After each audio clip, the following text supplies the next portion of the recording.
Salut Nakama, j'espère que vous allez bien. Aujourd'hui encore un mode intéressant, là on va être sur un 4-time.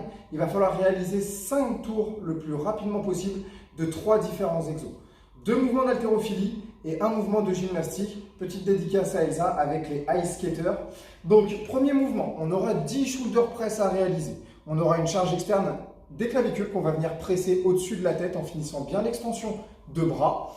Ensuite, 20 one leg deadlift, donc on fera 10 de chaque jambe. C'est des deadlifts avec sur une seule jambe. Donc là, il y aura cette notion d'équilibre et de gainage. Et ensuite, après, on terminera par 30 ice skater, mouvement qui va piquer beaucoup les jambes, surtout combiné avec les one leg deadlift qu'on aura juste avant.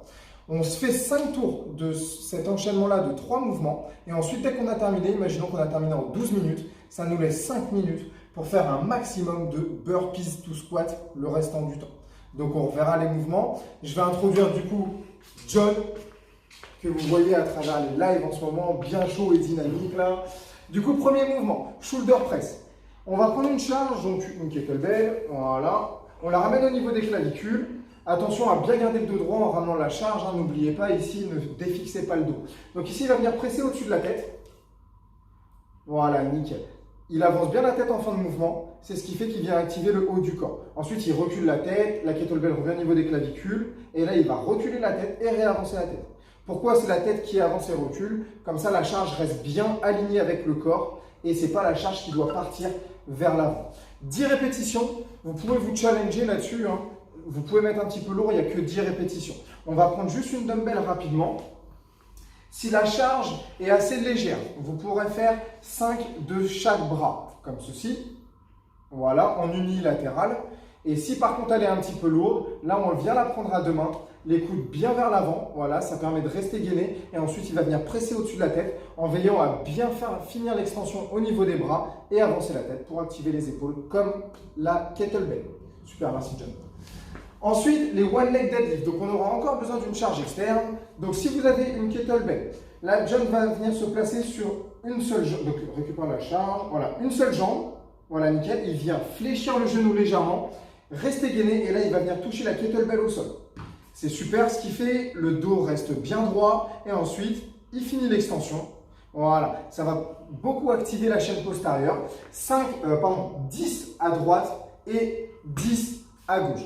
Si vous avez une dumbbell, par contre, il ne va pas montrer, mais si vous avez une dumbbell, touchez juste avec une seule tête la dumbbell au sol, parce que deux têtes, ça vous fera aller trop bas, et donc là, ce sera un petit peu plus dur. Enfin, les ice skaters.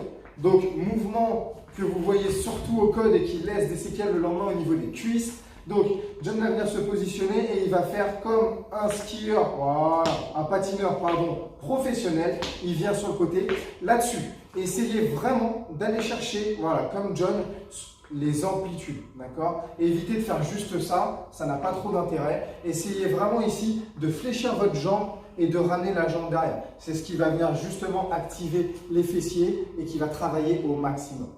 Donc, cet enchaînement-là de 10, 20, 30, on se le fait 5 fois. Si on termine en 15 minutes, ça nous laisse 2 minutes pour faire un maximum de burpees to squat. Donc, John va venir se placer au sol en burpees. Voilà, nickel. Et il va revenir directement en position basse de squat. Il ouvre bien la poitrine, les mains vers le haut, ce qui lui permet de bien rester gainé. Et ensuite, il repart en burpees to squat. Super, nickel.